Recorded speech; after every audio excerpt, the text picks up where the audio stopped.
नमस्कार मित्रांनो, आज माझ्या टी व्हीचं निधन झाले आहे आणि त्याला जबाबदार प्रशासन,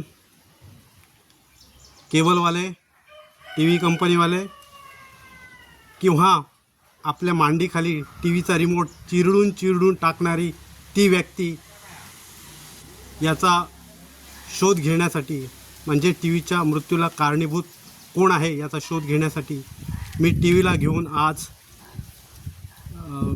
शिवोली येथील प्रसिद्ध टी व्ही हॉस्पिटल महाविद्यालय येथे जात आहे आणि डॉक्टर कालिदास यांच्याकडनं मला याचं उत्तर मिळेल की टी व्हीच्या मृत्यूला कारणीभूत कोण आहे. मला याचं उत्तर हवं आहे आणि ते कालिदासकडनं भेटेल मला. त्याच्यानंतर प्रशासनाने, सरकारने या टी व्हीच्या मृत्यूप्रकरणी जो कोण दोषी आढळेल त्याच्यावर त्वरित कारवाई करावी आणि त्याला दंड करावा. थँक्यू.